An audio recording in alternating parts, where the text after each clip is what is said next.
We're going to look at some of last season's early breakouts and talk about this season's breakouts and who we expect to continue and who we expect to fizzle out here.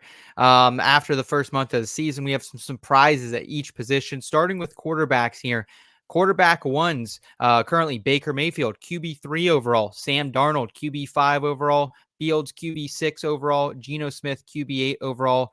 And for a little historical context for you, dating back to at least last year, Jordan Love started as the quarterback 3. He kind of went through a bad stretch there in the middle of the season. Still finished quarterback 5, though, was hot 10 in the season. Won a lot of people championships. Tua Tagovailoa, quarterback 6 to start out the season. Finished QB9. It was kind of like a mediocre quarterback 9, I would say, if anything. And then Russell Wilson was the QB9 after a couple weeks. Finishes QB14. Of course, misses the last few weeks there of the season. So looking at this batch of quarterbacks here, Eric, who do you expect to continue the breakout season? Man, so I always have like lame kind of practical answers to this. So I'll start by saying I'm going to look at the bottom of this list because it's much easier to maintain QB8 or QB6 than it is to maintain QB3 or QB5, right? So looking at those two, I'll go with Justin Fields of those two, and a lot of it is just the mathematics, right? You know, we've seen him not only perform well by distributing the ball through his arm and had several big games or big gains that were negated by penalties or drop balls in the first part of the season. But also, you can do a thing or two with his legs. You just have more outs, right? He has more ways to get to a QB6 outcome than Geno Smith does on a QB8 outcome. He's basically got to throw touchdowns if he wants to maintain that. Yeah, agreed. I think I'm with you on Fields there. I think Baker can still be a top 8, top 10 guy rest of season, but I just don't know. I think you're going to have the peaks and the valleys a little bit here. So Steve, I think you're on with Fields as well. Yeah, and I would take it a step further and even say that I think Justin Fields is going to rise past QB6. Really? I have him. I think he'll finish as a top 5 quarterback all day long this year, as long as the Steelers don't do something dumb and bench him. That's the question mark. I think we saw him get unlocked a bit this last game, and I think that'll be a lot of what we see going forward. Yeah, it's kind of tough to put that genie back in the bottle a little bit, especially what he's doing around the goal line now. Let's keep hitting those anytime touchdown scores as well. I found him as good as plus 275 2 weeks ago. I didn't bet it this past week, and I regretted not betting it. Of course, I bet the Najee over on rushing yards, which, I don't know if you guys saw that stat line, but I think I was about 50 yards off. So, rough.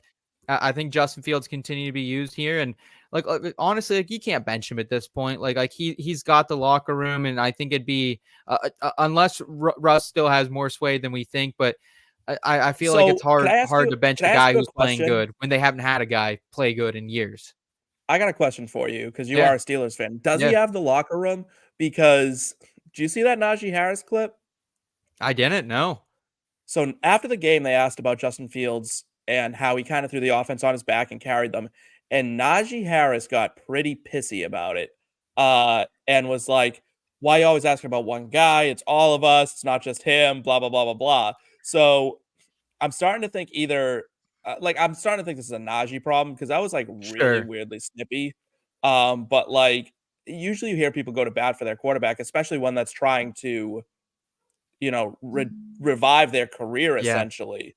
Yeah. And Najee threw him under the bus pretty hard. Yeah, Najee didn't get his 5th-year option picked up. Honestly, like, it's not. Pittsburgh media takes a lot of shrapnel. They got guys like Kaboli, who, God bless Kaboli's soul, love me some Mark Kaboli, but he's Mark Kaboli. Like they got some funny guys. They got some, Ed Bouchette does a great job. Like they have some really serious reporters as well. And like not that Kaboli isn't, but I just think I sometimes see this out of Steelers fan following it kind of close. So, from the players. So I'm not going to take that super hard. Eddie saying Kyler or Fields this week. So I actually have this decision to make in a league. I'm going with Justin Fields this week. Personally, he's going Sunday night against the Cowboys. So I'm very interested in I think rolling out Justin Fields here on Sunday night. Maybe it's a stinker. Maybe he comes back down to earth. Kyler, though, does have the 49ers, Eric. So your thoughts on this one? These two are literally back to back in my quarterback rankings this week. I have Kyler one spot ahead, but both are fine options. I don't think that there's really a wrong choice among them. If nothing else, it's really just about the sample size of seeing Kyler do it in this system is a bit larger than seeing Justin Fields do it in this one. So Safer. that's a little bit of a cleaner projection and turn the tiebreaker. I think safer, I would say Kyler Murray. But I would say more upside with Justin Fields. So if you're shooting for the upside, I got a lot of people on buy, so that's why I was rolling with Fields. Sure. Yeah. All right, let's look at some of the current running back breakouts, if we would. Aaron Jones, running back 7. Zach Charbonnet, running back 12. RB 14, your guy Brian Robinson Jr., Chuba Hubbard, RB 15, J.K. Dobbins, RB 16. After 4 weeks last season, Tony Pollard was the RB 7, fell back to RB 14. Brian Robinson Jr., same guy, same position, same team, different team, kind of, though. I mean, they're kind of a wagon out there. Brian Robinson Jr. started the season RB8, finished RB21. DeAndre Swift, though, everyone remembers that fallout. Started RB9, was hot in some primetime games, finished in RB20 territory as well. So after 4 weeks here, who do you think continues this hot stretch here, Steve? Well, that's kind of an ugly list. I guess I'd have to go Aaron Jones, I guess. We don't see too many like true like workhorse running backs in the NFL right now, and he seems to have a real like strong grip on that starting role. He's their goal line back. He gets some pass catching work. I like him going forward. After that, it would be Robinson, and then I don't trust Dobbins' health, and the other two I don't trust to keep their jobs all season. Mm-hmm. Yeah. How do you feel about it, Eric? I would say B-Rob is probably mine, just because I think this Commanders team under Cliff and Jaden Daniels is really working. He's kind of getting a ton of this goal line work currently. We know we even saw McNichols. McNichols is out there having a good game as well. Jeremy McNichols. So your thoughts on B-Rob, or is it Aaron Jones? Because I feel like those are kind of the two obvious ones. Yeah, I would actually have it in that same order that Steve does, right? To be fair to Aaron Jones and shout out to the Vikings, they did give him categorically more work last week against his former team. Saw 83% of snaps, whereas the prior 3 games he was hovering right around 60%. 60% of the workload in an offense that's going to move the ball like that is still a very desirable thing. But right there, neck and neck, is Brian Robinson, right? And I was kind of scoffing as you were saying, same player, same position, same team. This is not last year's team. And we've talked about the Robert Griffin III effect on Alfred Morris a few years back, right? We're seeing that with Brian Robinson right now. 4% of his carries have come against stacked fronts. These defenses are on their heels trying to figure out what to do with Jaden Daniels. That's it. So Brian Robinson is seeing some very light fronts in an offense that gives him a lot of touchdown equity, right? With running backs more than anything else, the strength of the offense is a huge determining factor in their fantasy output. So it's really a 1A among this list, right? Mm-hmm. Everyone else, I mean, Charbonnet immediately lost his job. Chuba Hubbard is about to lose his job. It's a miracle that J.K. Dobbins hasn't gotten hurt through 4 weeks. Guarantee you he won't get hurt this week because he's on bye. But after that, I mean, you're really I don't even trust that. Right? Yeah. Might stub his toe or something. Yeah. I still got to practice. I think Sharp can actually be maybe like a high-end RB3, have some standalone flex value. He showed that last night as well, I thought, a little bit on Monday Night Football. So I think Sharp is obviously going to come down from this, but Kenneth Walker is no stranger to getting banged up as well. So I think Sharp, like JK, definitely like has the most standalone value, I think, out of these other 2 running backs we're talking about here, Chuba Hubbard and Sharp. But I think Sharp's a guy you can maybe buy low on if his manager doesn't have Walker as well. See, that's the thing, though. I don't think you can buy low on him because he's coming off of those 2 insane games, and he still found his way into fantasy production last night, right? True. Although if you look at his underlying metrics, that opportunity is gone. He immediately fell back to 42% snap share. He saw his lowest rush attempt share of the season, 13%. So you're really looking at, blowout game scripts where he's going to be a little bit more involved. I would actually say Sharp's probably a sell high, especially to the Kenneth Walker manager as a bit of insurance. Okay. All right. Let's talk about some wide receiver breakouts here. Chris Godwin, currently the wide receiver 5 on the season. Brian Thomas Jr. doing work for the rookie class. There's actually three rookies inside the top 12 right now, or the top 14. Thomas Jr., though, is wide receiver 14 for the Jaguars. One of the few bright spots for that team. Jameson Williams having his breakout season. Wide receiver 16 took a gainer to the house here in prime time on Monday night. That was a fun one to watch. And then Deontay Johnson, welcome back from the dead, my friend. Wide receiver 17 on the season with the red rifle, slinging it his way. After 4 weeks last season, here's some of the names to know. Stephon Diggs was the wide receiver 5. He did finish as the wide receiver 9, but that's just because he put up so many damn points early in the season. Like, it was bad for Stephon Diggs. He fell off late. That's kind of one of these veteran examples. Puka Nacua, he was the young breakout star of the early season. He was wide receiver 4. Where did he finish? Wide receiver 4. He was actually the real deal, even with Cooper Kupp coming back at one point as well. Romeo Doubs, he was the wide receiver 16, though. He was kind of one of those, I think, I don't want to call it fluky, but high efficiency players early last season, and it kind of fell off down the stretch. Finishes the wide receiver 36. It's kind of nothing more than a bye week replacement down the road there. So, Eric, which one of these wide receivers do you think has the most staying power here in 2024? I think it's definitively Chris Godwin, right? We hyped up his move back to the slot over the course of the offseason and through 4 weeks. It has absolutely come to fruition. He is running the vast majority of his routes over there. Mm-hmm. He is in turn seeing very favorable coverage because he's running out of the slot. And Baker Mayfield is perfectly comfortable peppering him with targets. So we get the volume floor that we're looking for. We get the scoring upside because this passing offense is humming. I mean, I wouldn't be surprised at all, kind of like we were talking about earlier with Justin Fields, if we maybe see Chris Godwin creep up even a spot or two, whereas everyone else, there's legitimate questions, right? Brian Thomas Jr. is doing it a lot on touchdowns, and we don't have any confidence in Trevor Lawrence. Jameson Williams, it got 2 targets last night. Just one of them happened to be an 80-yard house call. Deontay Johnson has looked great so far, but we don't know how long until Andy Dalton turns into a pumpkin or until they potentially move Deontay Johnson elsewhere. Just a little bit more variables in his picture. Yeah, I want to just say too, I know everyone thought Dave Canales was this quarterback whisperer, but he didn't have Chris Godwin running out of the slot. I think there's a little bit of a disconnect there because Chris Godwin was the wide receiver 3 back in 2019 or something like that. Yeah, I mean, crazy season. This guy is super talented. We're kind of seeing it once again be unlocked here. So Steve, are you saying Chris Godwin as well? No, I'm not. And I love Chris Godwin. And everyone who follows me on Twitter knows I love Chris Godwin. But there's another man that plays wide receiver who I love with all my heart, and that is Deontay Johnson. And again, just like Justin Fields, I am telling you, Deontay Johnson is only going to continue to rise in your overall rankings here. Listen, we are talking so much about Devontae Adams right now, right? But there's been rumblings that Deontay Johnson might be moved.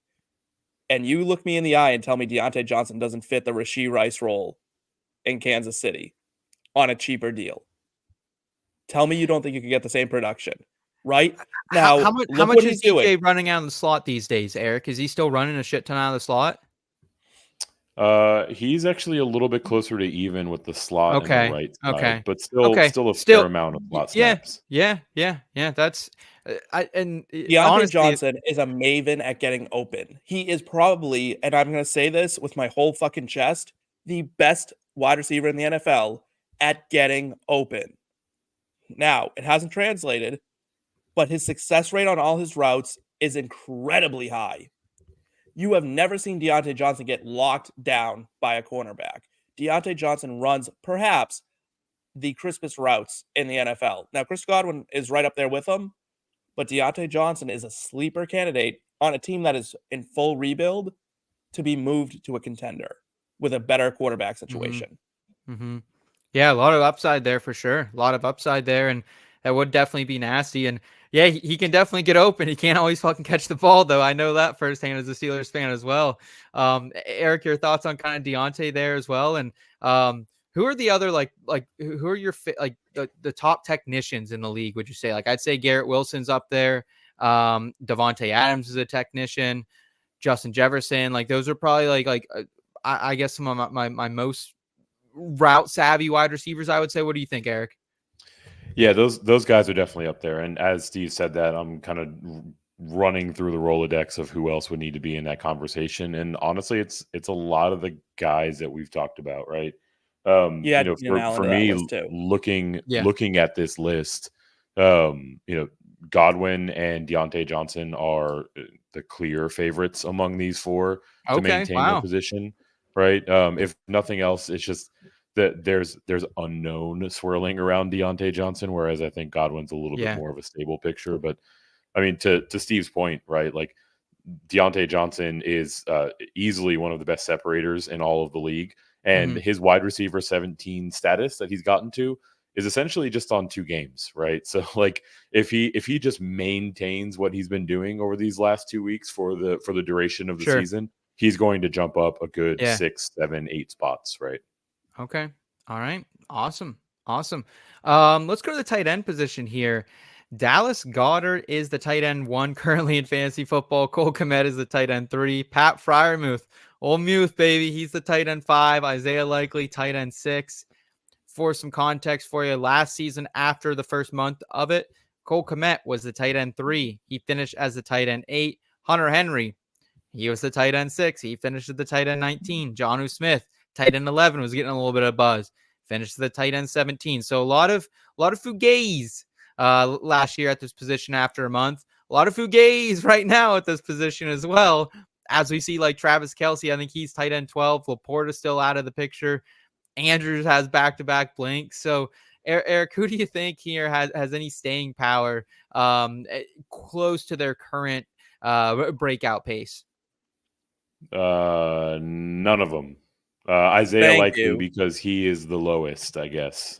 Dallas Goddard is not finishing at 1. Cole Kmet is not finishing at Can 3. Dallas Goedert be a top 5 though? No.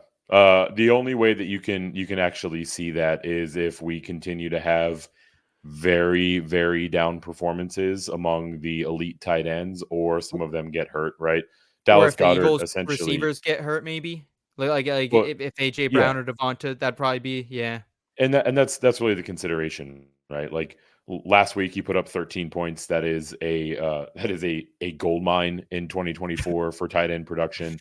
It was yeah 7 receptions and 62 yards. That was because both of their starting wide receivers were out.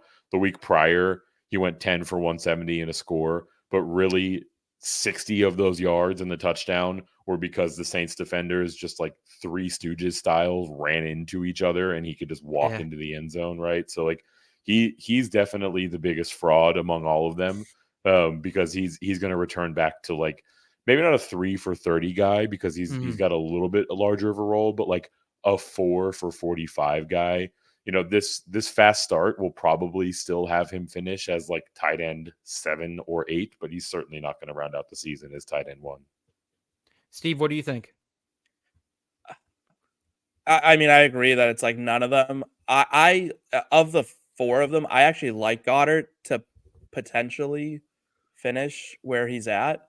Uh, I Wow. think he's earning Jalen Hurts' trust more and more and more. And they actually had a stat that when Dallas Goddard is on the field versus off the field, they said this week 1, Jalen Hurts' completion percentage jumps up like 10 points or I did something see that. Yeah. with Yep. Dallas Goedert on the field. So he's definitely something of a safety blanket. And let's just be real, the tight end position's ugly. If you get 4 for 45 out of your tight end this year, you're Yeah. fucking happy. Dude, what happened? I remember last year at the end of the season, we're all like, man, tight end's pretty good right now. Trey McBride, Sam Laporta, we got the old dog still ripping You the know what? Joker, you know? I tried to warn people off of this all off season. Tight end is a very strange position that's almost going the way of the dinosaurs in the NFL. There's just not that many guys. Like they're too slow now at this I, I, size I I with feel the like now speed of they're getting linebackers. they just can't get open like they used to. You don't have that Travis Kelce, Gronkowski kind of guy. Maybe George Kittle is that guy still that can physically impose their will upon the game. But you're just lacking it. Isaiah Likely is really athletic, but still, it's like he's just the teams don't want to throw in the seams. You know what I mean? It's a very outside the numbers game now, True. and tight ends live between the numbers. You're not really seeing a lot of outside play like you did with Jimmy Graham, right? Like that just doesn't exist right now. And until it does, tight end's going to be this wasteland of guys who are catching flats 4 or 5 times a game. You know what I mean? It's ugly. The thing that personifies how much of a wasteland tight end is in 2024 is the fact that Isaiah Likely is currently the tight end 6. He's had one good game in week 1. Right. Is week 2, 3, and 4. 4 Burns points, you every 1 damn point, time. 4 Yeah. point. Right. So like Yeah. It's ugly. I mean, anyone Freiermuth, does anything and they can launch their way up this ranking. no one's watched Pat Freiermuth this year and been like, wow, what a great season he's having. He's Right. the 5th best tight end right now. Like, that's insane. Right. Yeah. I actually think Muth could be decent down the line, though, honestly. I mean, he really does feel like I'll say egg on my face. Not only did I pick up Calvin Austin in multiple leagues, I bet his over of his receiving yards. It was 25. It was plus 180 at a couple books for 25 plus yards. He caught this first ball, quarter 1, 17 yards. Oh, just need one more catch. Here we go. Didn't see another target the whole game. So I think Freiermuth is kind of that number 2 target there in Pittsburgh. So as long as he can stay healthy, I think he's a guy like you're not going to be excited to roll out Pat Freiermuth, but he's not going to fucking kill you right now. So I actually don't hate Pat Freiermuth maybe finishing tight end 5. I think that's high for him, but let's not forget what this guy did his rookie year as well when he had Big Ben tossing him the pill as well.